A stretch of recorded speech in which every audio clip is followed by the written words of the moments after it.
The Keth soldiers moved through the station like shadows. They were trained hunters, skilled in tracking and killing. They had boarded dozens of ships and stations before. They expected easy prey. They did not expect what they found. The first group of Keth encountered Tahoe near the engineering section. There were 6 of them. They carried heavy weapons and wore thick armor. They looked at the single human standing in their path and laughed. "One defender?" The squad leader mocked. "The humans send one man against us?" Tahoe did not answer. He simply raised his weapon and fired. The shot hit the squad leader in the chest. The Keth fell backwards, surprised. Before the others could react, Tahoe was moving. He used the corridors like a maze, appearing from one direction, attacking, then vanishing before they could respond. 2 more Keth fell. Then a third. The remaining hunters began to panic. They fired wildly at shadows. They shouted orders that no one followed. When silence finally came, Tahoe was the only one still standing. "Tell your hunt leader," he said to the one survivor he left alive, "that humans do not surrender family." Similar scenes played out across the station. Humans used their knowledge of the corridors to set traps. They worked in small teams, striking fast and retreating. They turned their home into a weapon. But the biggest weapon was Gore. Una ran beside him through the lower sections of the station. They moved like one creature, their steps perfectly matched. When Keth appeared in their path, they did not slow down. Gore was a storm of teeth and claws. His armored body shrugged off energy blasts. His speed was impossible for such a large creature. He tore through the hunters like paper, his roar shaking the walls. But he was not wild. He was not mindless. Every attack was controlled. Every movement was calculated. When Una gave commands, he obeyed instantly. When she said stop, he stopped. The Keth had hunted many predators. They had killed creatures from 100 death worlds. But they had never faced anything like this. They had never faced a predator working with a human. One Keth soldier managed to escape the battle. He ran back toward the boarding pod, his legs carrying him as fast as they could go. He had to warn Hunt Leader Krax. He had to tell him what was happening, but he never made it. Velix stepped out from behind a corner and fired. The shot hit the Keth in the leg. The hunter fell, screaming. Behind Velix stood Counselor Merrick and 3 other Serati. They had armed themselves with weapons taken from fallen enemies. Their hands were shaking. Their bodies trembled with fear, but they did not run. "This is madness," one of the Serati whispered. "We are diplomats. We are not warriors." "Today we are both," Merrick replied. He looked down at the wounded Keth. "Today we are family." In the command center, Commander Hana watched the battle unfold on dozens of screens. The Keth were being pushed back. Their boarding teams were failing, but their ship was still firing, and the station was taking heavy damage. "We need to end this," she said. "If their ship keeps attacking, we will not survive much longer." "I have an idea," Tahoe's voice came through the communicator. "But it is risky. Tell me. I can lead a team to the Keth ship. If we can reach their engine room, we can disable them from inside. You would have to cross open space. The guns will target you. Not if Gore provides a distraction." There was a pause. Then Una's voice joined the channel. "Gore and I can attack their ship directly. We can use one of the damaged boarding pods. If we hit their weapons array, it will give Tahoe the opening he needs." Suicide," Hana said. "Maybe, but do you have a better plan?" Hannah closed her eyes. She had commanded this station for 15 years. She had sent people into danger many times. But this was different. This was asking 2 members of her family to risk everything. "Do it," she said finally, "and come back alive." "That is an order." The boarding pod shot across the space between station and ship. Inside, Una held tight to Gore's harness as the small craft shook and twisted. Keth weapons fired all around them. Explosions lit up the darkness. "Hold on," Una whispered. "Almost there." The pod crashed into the Keth ship's hull. Metal screamed. Glass shattered. Then everything went still. Una kicked open the damaged door and climbed out. Gore followed behind her, his 4 eyes glowing in the dim light of the enemy vessel. They were inside. The Keth crew knew immediately that something was wrong. Alarms filled their ship. Soldiers ran toward the breach. Hunt leader Krax himself grabbed a weapon and headed for the impact site. He wanted to see this human who had caused so much trouble. He wanted to kill her personally. What he found instead was his worst nightmare. Gore was waiting in the corridor. The Predator's body filled the entire passage.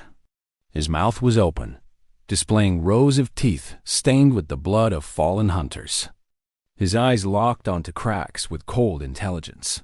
Behind the creature stood Una. She had a weapon in her hand, but she did not need it. She had something far more dangerous. "You wanted my companion," she said calmly. "Here he is." Krax raised his gun. His hands were steady. He had killed many beasts before. He would kill this one too, but then he saw something in the human's eyes. Something that made him hesitate. There was no fear there. No doubt. Only absolute certainty. This small human woman would die before she let him touch her companion. And the Predator would die before it let anyone hurt her. They were not two separate creatures. They were one force, bound together by something stronger than instinct. Stronger than survival. Love.krx had never faced anything like it. "Call off your attack," Una said. "Retreat to your ship and leave this system. Do this and we will let you live. And if I refuse..." Gore took one step forward. The entire corridor seemed to shake. Krx made his decision. 20 minutes later, the Keth ship limped away from Horizon 7. Its weapons were disabled. Its hull was damaged. And its crew had learned a lesson they would never forget. The word spread quickly through Keth space. Do not hunt in human territory. Do not threaten human stations. And above all, never threaten a creature that a human calls family. The galaxy had always known that humans were dangerous because they came from a death world. They had always known that humans kept predators as companions, but now they understood something deeper. The predator was dangerous, yes, but the true threat was the bond between predator and human. It was the love that made them fight together, the trust that made them move as one, the loyalty that made them willing to die for each other. A predator could be killed. A human could be defeated, but the bond they shared, that was unbreakable. 1 month after the battle, a new treaty was signed between humans and Sorati. Councilor Merrick himself delivered the document. He brought with him a gift from the Sorati High Council, a formal recognition of Gore as a member of the station's crew, with all rights and protections that title carried. Velix chose to stay on Horizon 7 as a permanent ambassador. When asked why, he gave a simple answer. "I want to understand. I want to learn how humans can turn enemies into family. I want to know how they earn the loyalty of monsters." He spent many hours watching Una and Gore together. He saw how they moved in perfect harmony. He saw how they trusted each other completely. He saw how the Predator's eyes softened whenever Una was near. And slowly, Velix began to understand. The galaxy had been wrong about humans. They were not dangerous because of their strength, or their weapons, or their death world origins. They were dangerous because they loved without limits. They protected without hesitation. They formed bonds that could survive anything. The Predator was powerful, but the human who had earned its devotion was something far greater. Merrick's final report to the Galactic Council contained only one recommendation. Never underestimate the bond between a human and those they love. The galaxy thought the Predator was dangerous. They were wrong. The true danger is the being who earned a predator's heart. And that, counselors, is a threat we should never provoke. The alarm was different this time. Commander Hannah recognized the sound immediately. It was not a structural failure. It was not a fire or a medical emergency. It was the sharp, rapid tone that meant only one thing: hostile contact. She ran to the command center, her boots pounding against the metal floor. The room was already filled with activity when she arrived. Crew members sat at their stations, their faces lit by the glow of dozens of screens. "Report," Hannah ordered. "Single vessel, Commander," the sensor officer replied. "It dropped out of hyperspace 3 minutes ago. Range is 50,000 kilometers and closing. Identification? Working on it now." The officer's fingers flew across his controls. Then his face went pale. "Commander, it is a Keth Collective warship." The room fell silent. Everyone knew that name. The Keth Collective was a loose alliance of hunters from the far reaches of the galaxy. They traveled from system to system, seeking rare and dangerous creatures.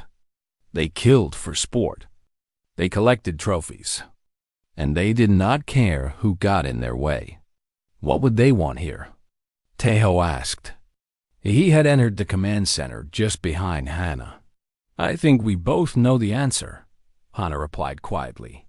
She was right. A moment later, a communication request appeared on the main screen.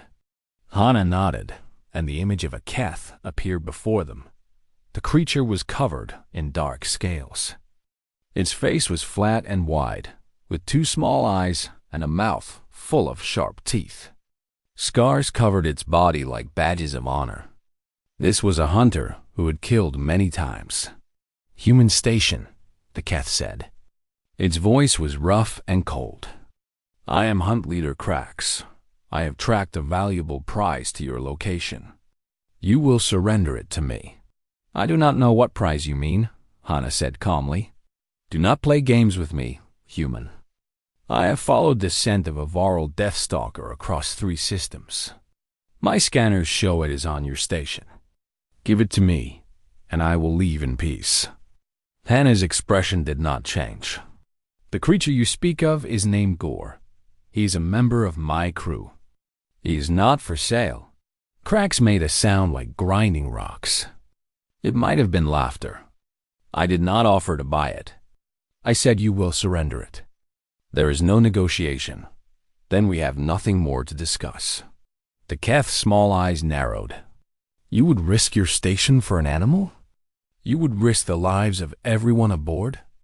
"Gore is not just an animal. He is family. And yes, we would risk everything for family." Krax studied her through the screen. Behind him, other Keth moved through his ship, preparing weapons and equipment. "You humans are strange creatures. You bond with beasts. You protect them like children. It makes you weak. Perhaps. Or perhaps it makes us strong in ways you cannot understand. We shall see." Krax leaned closer to the screen. "I will give you 1 hour to deliver the creature to my ship. If you refuse, I will take it by force. And I will not be gentle." The screen went dark. Hannah turned to face her crew. Their faces showed worry, but not panic. They trusted her. They would follow her orders. "Battle stations," she said quietly. "All personnel to defensive positions." The Serati delegates were in the observation room when Tejo found them. They had heard the alarms. They had seen the Keth ship through the windows. And they were afraid. "You should go to the emergency shelter," Tejo told them. "It is the safest place on the station." "You are going to fight?" Counselor Merrick asked. "If we must. Against the Keth warship?" Velik stepped forward. His body had recovered from the accident, but his eyes still held the memory of Gore carrying him to safety. "They have more weapons than you. More soldiers. You cannot win." "Maybe not. But we will not surrender Gore." Velik shook his head slowly. "I do not understand. He is a beast. A predator. Why would you die for him? Why did he guard you in the medical bay? Tejo asked. Why did he carry you through danger when you were a stranger to him? Velix had no answer.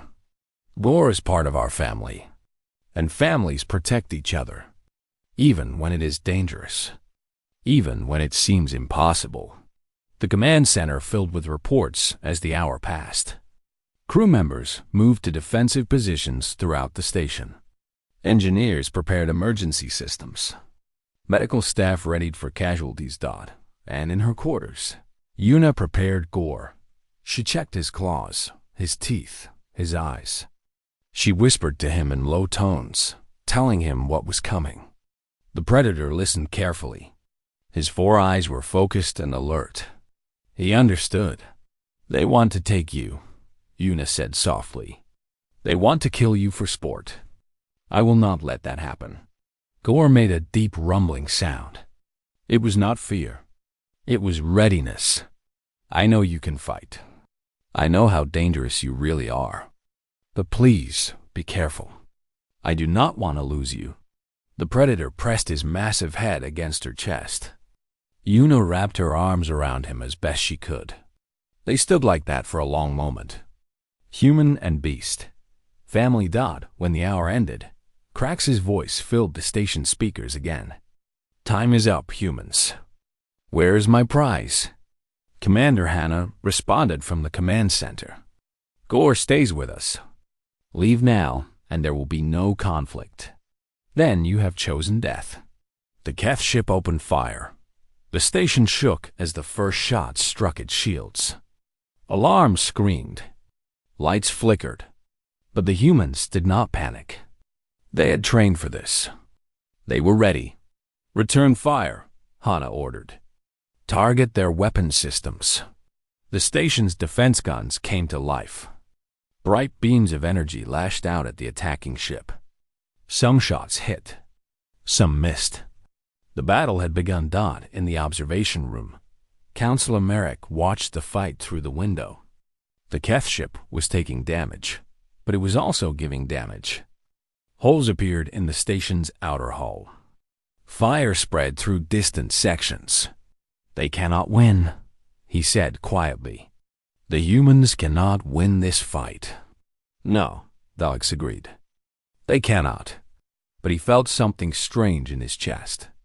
Something that might have been admiration. These humans knew they would probably lose. They knew they might die. But they were fighting anyway, for an animal, for family. The Keth ship launched boarding pods. Small craft shot across the space between the vessels and attached themselves to the station's hull. Moments later, Keth soldiers began cutting through the walls. They are boarding us, Tejo announced.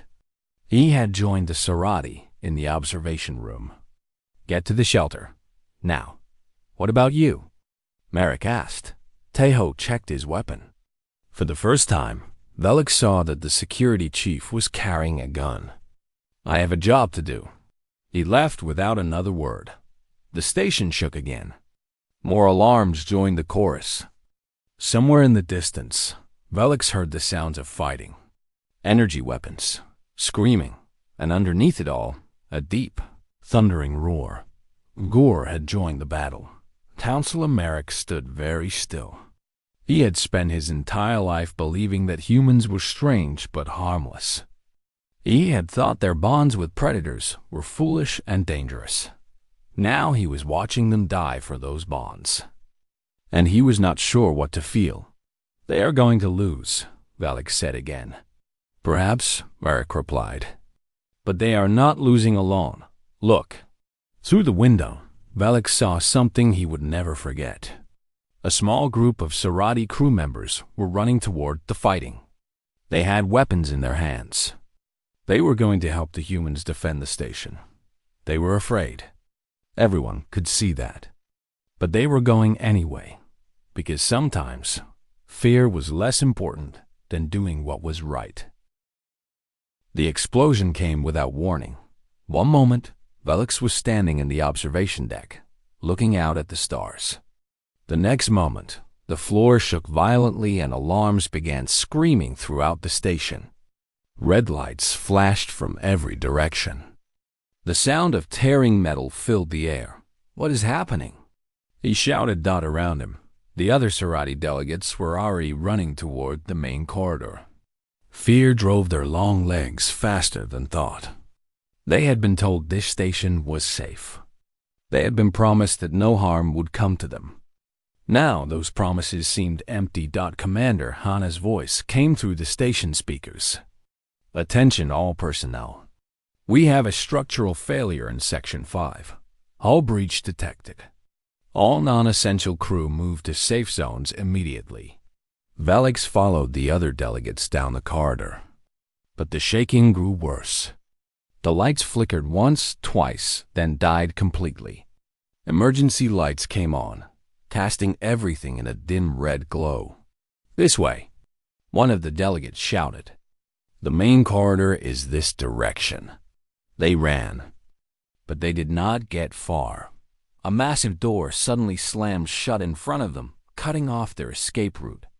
Velix pressed his hands against the cold metal. It would not move. "We are trapped," Counselor Merrick said.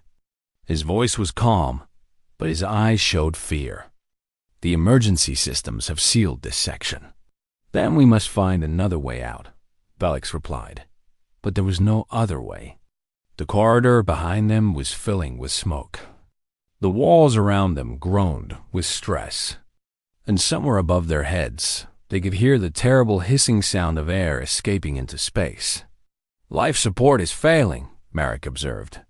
He checked the small device on his wrist. "We have perhaps 15 minutes before the air becomes too thin to breathe." Velix felt his chest tighten, not from lack of air, but from panic. He was going to die on a human station, surrounded by aliens who did not understand his people. He would never see his home world again. The communication device on the wall crackled to life. "This is Tejo. Is anyone in Section 5? Please respond." Merrick rushed to the device and pressed the button. "This is Counselor Merrick. 3 of us are trapped in Corridor 5-7. The doors are sealed, and we cannot get out." "I hear you, Counselor. We are working on a rescue plan now. How long?" There was a pause. When Tejo spoke again, his voice was heavy. "The main access routes are blocked by debris. Our teams cannot reach you in time through normal paths." "Then what do you suggest?" Merrick asked. His calm voice finally showed a crack of fear. Another pause. Then, a different voice came through the speaker. It was Yuna. "I can get to them, but I will need to go through the damaged sections." "That is too dangerous," Tejo replied. "The structural damage in those areas is severe. I will not be alone. Gore can navigate terrain like that. His species evolved on worse." Velix felt his blood turn cold. The Predator. They were sending the Predator. "Yuna," Hana's voice joined the conversation. "Are you certain about this?" "Yes, Commander. Those people need help. Gore and I can provide it." "Then go. And be careful." The communication device went silent. The 3 Sarati looked at each other in the dim red light. "They are sending the beast," Velix whispered. "They are sending it here. Perhaps to help us," Merrick said quietly. "Or perhaps not. We shall see." The minutes passed slowly. The air grew thinner. Velix found it harder to breathe with each passing moment. His vision began to blur at the edges. His thoughts became slow and heavy. Then he heard it. A distant sound. Claws on metal. Heavy footsteps moving through the darkness. The sound grew closer, closer, until it was just on the other side of the sealed door. There was a moment of silence. Then a tremendous crash. The door shook. Another crash. The metal bent inward. A third crash, and the door flew off its hinges. Gore stood in the opening. His 4 eyes glowed in the darkness like yellow stars. His massive body filled the entire doorway. Behind him, the corridor was a maze of twisted metal and floating debris. But he had come through it anyway, and on his back sat Yuna. She slid down from the Predator's shoulder and ran to the Serati. "Can you walk?" she asked quickly. Merrick nodded weakly. "I think so, but Velix is having trouble breathing." Yuna checked Velix quickly. His skin had turned a pale gray color. His eyes were unfocused. "He needs air now. The damage is worse than I thought." She turned to Gore and spoke in a low voice. The Predator rumbled in response. Then, very carefully, he lowered his massive body to the floor. "Get on," Yuna said to Velix. "Gore will carry you." "I cannot," Velix whispered. Fear and lack of air made his voice tiny. "I cannot ride that creature. You will die if you stay here. Gore is fast and strong. He can get you to the medical bay in minutes. Please, trust me." Velix looked at the Predator. Those 4 yellow eyes looked back at him. And in that gaze, Velix saw something unexpected. Not hunger, not aggression. Something almost like concern. With trembling hands, Velix climbed onto Gore's back. The scales were warm under his fingers. The creature's heartbeat was slow and steady. "Hold on tight," Yuna said. She helped Merrick to his feet and supported him with her shoulder. "Gore, take him to medical. Fast but careful." The Predator made a sound that might have been understanding. Then he began to move. Velix had never experienced anything like it. Gore ran through the damaged corridors like water flowing through rocks. He jumped over debris. He squeezed through narrow gaps. He found paths that seemed impossible. And through it all, he kept his movements smooth and controlled, never once putting his passenger in danger. They burst through a final doorway and into the bright lights of the medical bay. Human doctors rushed forward immediately. They pulled Velix from Gore's back and placed a breathing mask over his face. Clean air filled his lungs. The darkness at the edge of his vision began to fade. But even as the doctors worked on him, Velix watched the Predator. Gore had not left. He stood in the corner of the medical bay, his 4 eyes fixed on Velix. He was waiting. Minutes later, Yuna arrived with Merrick and the 3rd delegate. The doctors took them too, checking their conditions and providing treatment. The crisis was over. Everyone had survived, but Gore still did not leave. The Predator lay down near the door, his massive head resting on his front legs. His eyes continued to watch the Serati patients. He did not move. He did not make a sound. He simply waited. "What is he doing?" Merrick asked weakly from his bed. Yuna smiled softly. "He is standing guard. He will not leave until he knows you are safe. But we are strangers to him. We are not his family. No, but you were in danger. You needed protection. For Gore, that is enough." Velix stared at the creature that had saved his life. This monster from a death world. This apex predator with teeth that could tear through armor. It had carried him through darkness and danger. It had brought him to safety. And now it was guarding him like a protective parent. "I was wrong about you," Velix whispered. He was not sure if he was speaking to the predator or to the human who had trained it. Maybe he was speaking to both. Gore's ears moved slightly at the sound of his voice. The predator made a soft, rumbling sound. It was almost gentle. Velix closed his eyes and let sleep take him. For the first time since arriving on this station, he felt safe. And in the corner, the predator kept watch, waiting patiently until his charges were healed. The conference room felt smaller than before. The Serati delegation sat on one side of the long table, their tall bodies pressed together for comfort. On the other side sat Commander Hana, Teho, and Yuna. The young woman had changed into a clean uniform, but traces of animal hair still clung to her sleeves. Gore was not in the room, but everyone could hear him moving in the corridor outside. His claws clicked against the metal floor as he paced back and forth, waiting for Yuna. "Let me make sure I understand," Counselor Merrick said slowly. He folded his long fingers together on the table. "You keep that creature on this station. Not in a cage. Not under armed guard. It walks freely among your people. Gore has his own quarters," Hana explained patiently. "He is a member of our crew." "A member of your crew?" Velix's voice cracked with disbelief. "That thing could kill everyone on this station in minutes." "Gore would never hurt anyone here," Yuna said quietly. "He knows we are family." The word hung in the air like smoke. Family. The Serati looked at each other with expressions of complete confusion. "Perhaps," Merrick said carefully, "you could explain how this situation came to be. How does a human come to see an apex predator as family?" Yuna was quiet for a moment. Her eyes grew distant, as if she was looking at something far away. Then she began to speak. 3 years ago, I was part of a survey team. We were mapping a planet at the edge of explored space. It was a harsh world. Dangerous. The kind of place where survival is a daily battle. She paused. Outside, Gore's pacing had stopped. He was listening. On the 5th day, we found a nest. There were 3 juveniles inside.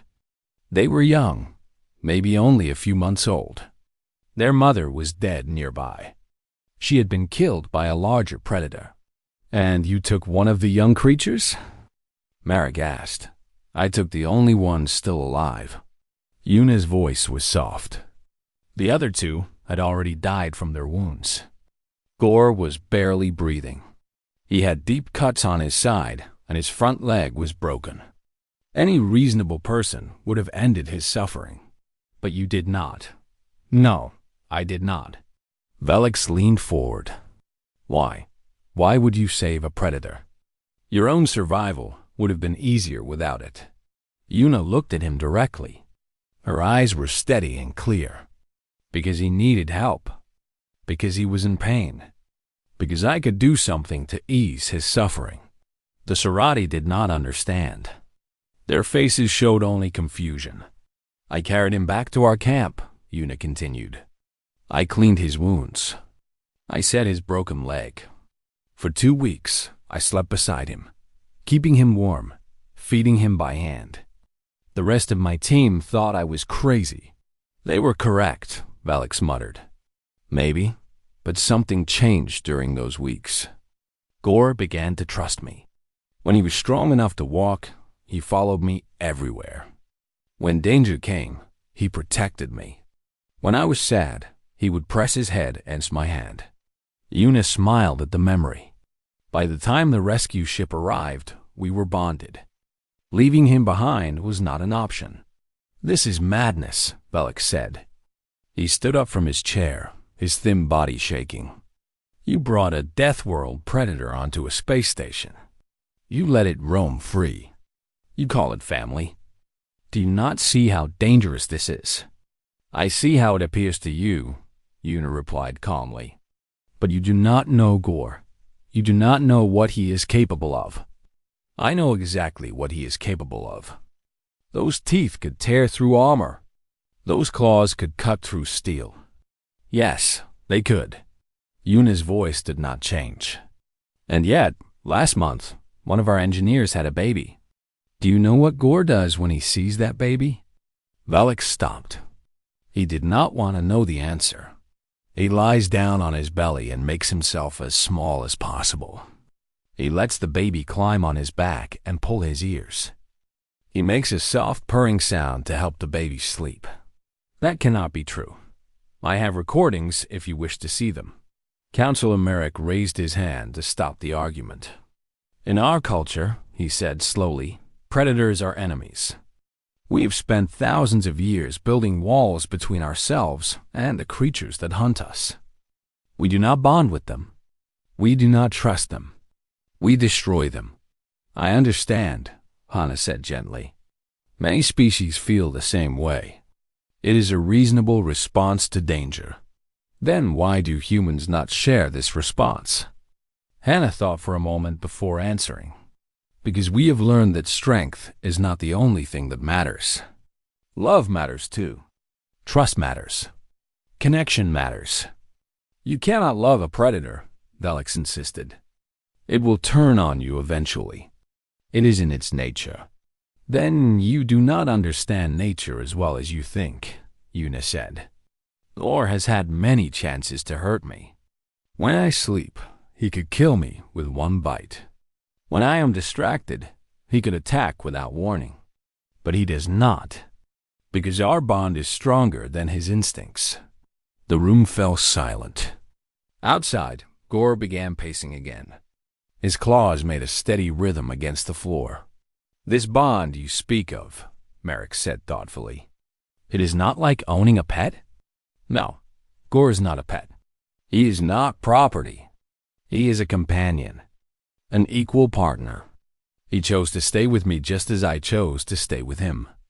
And if we demanded that you remove the creature from this station before we continue negotiations? Tejo spoke for the first time since the meeting began. His voice was calm but firm. Then we would ask you to leave. Threatening a member of our crew is not acceptable. Velix looked at the security chief with wide eyes. You would end diplomatic relations over an animal? Gore is not just an animal. He is family. And humans do not abandon family.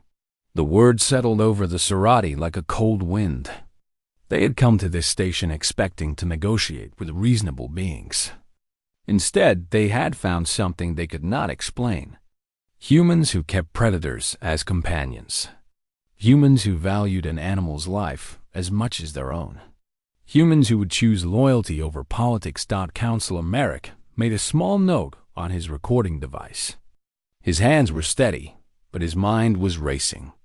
He had studied many species during his long career. He had seen warriors and scientists, builders and destroyers. But he had never seen anything like this. I must report to the council, he said quietly. They will want to know about this development. Of course, Hannah replied.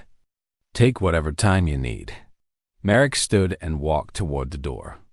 The other Serati followed him, eager to leave the room. But before he stepped through the doorway, Merrick turned back. One final question, he said.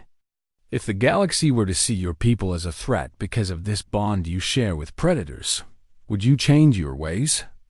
Una stood from her chair. She walked to the door and placed her hand on the metal surface.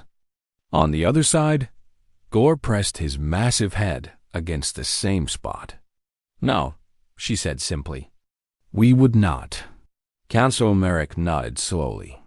Then he left the room to write his report. In it, he would warn the council about many things. The human death world. The apex predator on the station. The strange bonds that humans formed with dangerous creatures. But his strongest warning would be about something else entirely. The galaxy had always feared the beasts that humans kept, but the true danger, Merrick now understood, was the humans themselves. Beings who could earn the loyalty of monsters. Beings who would die before breaking their word. Beings who saw love as stronger than fear. The predator was dangerous, yes, but the human who had earned its devotion was something far more terrifying.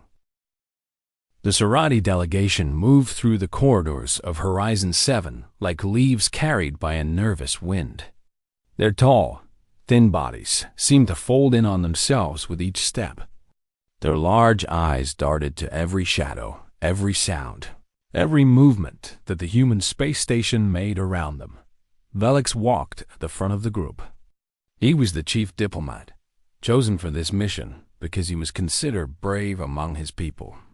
But even he could not hide the trembling of his long fingers as they passed through another metal doorway. The station is quite safe, Commander Hannah said with a warm smile. She was a small human woman with gray hair and kind eyes. She walked beside the aliens with the easy confidence of someone who had lived in space for many years. We have not had a serious accident in over 2 years. It is not the station that concerns us, Counselor Merrick said quietly. He was the senior representative from the Galactic Council, sent to observe this first meeting between humans and Serati. His skin was a darker shade of blue than the others, and his voice carried the weight of someone who had seen many strange things.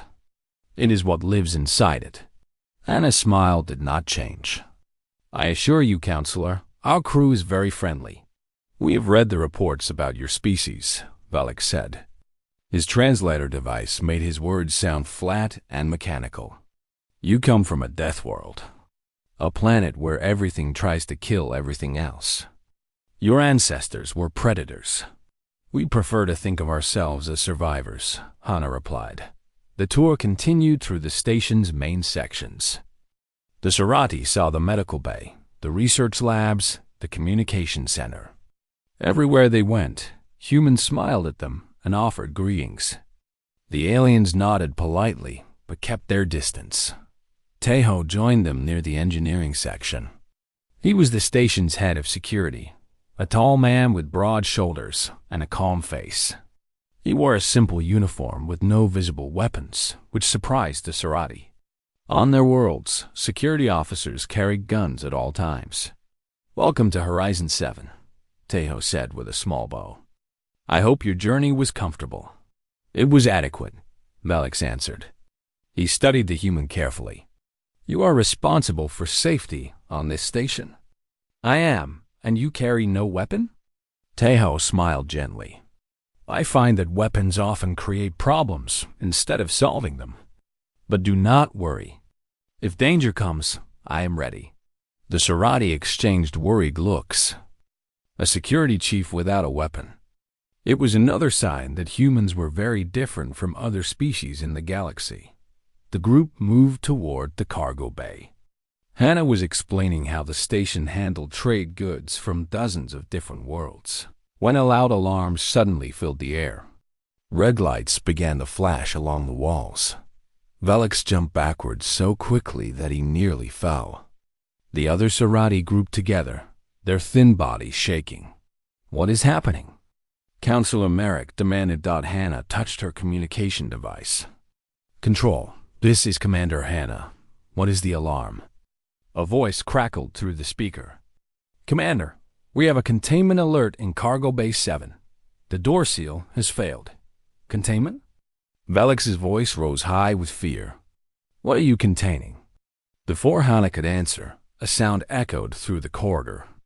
It was deep and rumbling, like thunder rolling across metal walls.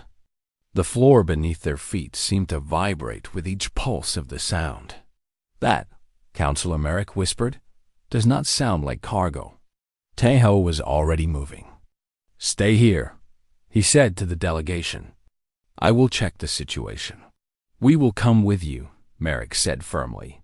If there is danger on this station, we must see it for ourselves. Hannah hesitated for just a moment. Then she nodded. Very well. But please stay behind us. They walked toward Cargo Bay 7. With each step, the rumbling sound grew louder. Other sounds joined it now. Heavy footsteps. The scrape of something hard against metal. And underneath it all, a low growling that made the Sarathi's blood turn cold. The cargo bay door was partially open. Through the gap, Velix could see movement. Something large. Something dark. Then the door slid fully open, and he saw it. The creature was massive. It stood on 6 powerful legs, each one ending in claws as long as knives. Its body was covered in armored scales that gleamed like black metal under the station lights. A long tail swept behind it, lined with sharp spines. And its head was the stuff of nightmares. 4 eyes glowed yellow in the darkness, and its mouth was filled with rows of teeth that could tear through steel. It was an apex predator from a death world. A living weapon designed by evolution to kill. By the stars, Counselor Merrick breathed. The creature turned toward them. Its 4 eyes locked onto the group of aliens. The growling grew louder, deeper, more threatening. Velix's legs would not move. His mind screamed at him to run, but his body had frozen completely. This was how prey felt in the final moments before death. This was the ancient fear that his species had spent thousands of years trying to forget. "Call your soldiers," he managed to say. Kill it now." But the humans did not move to attack. They did not draw weapons. They did not even look afraid. Instead, a door on the far side of the cargo bay opened, and a young human woman walked in. Her name was Yuna. She had short black hair and a calm expression on her face. She wore a simple work uniform covered in what looked like animal hair. She walked toward the monster without any hesitation at all. "Gore," she said softly, "what are you doing out of your room?" The creature's entire body changed. The growling stopped. The threatening posture relaxed. Its tail began to swing slowly from side to side, like a dog happy to see its owner. Yuna walked right up to the beast. She reached up and scratched it behind one of its massive ears. The creature made a new sound now. It was almost like purring. "I know," Yuna said gently. "You were lonely, but you scared our guests." She turned to look at the Sorati delegation. Her eyes were calm and friendly. "I'm sorry about this. Gore does not like being alone for too long. He gets restless." Velix could not speak. He could not think. He was watching a small human woman treat an apex predator like a pet. And the predator was enjoying it. "What is that thing?" Counselor Merrick finally asked. "This is Gore," Yuna said simply. "He's my companion." "Your companion?" "Yes." Yuna smiled and continued scratching Gore behind the ears. The massive predator leaned into her touch, its four eyes half closed with pleasure. "He has been with me for 3 years now. He's actually very sweet once you get to know him." The Sorati stared in complete silence. They had come to this station afraid of humans. They had heard that humans were dangerous because they came from a death world. But now, watching this small woman scratch the chin of a monster that could kill them all in seconds, they began to understand something important. The predator was not the most dangerous thing on this station. It was the being that the predator loved.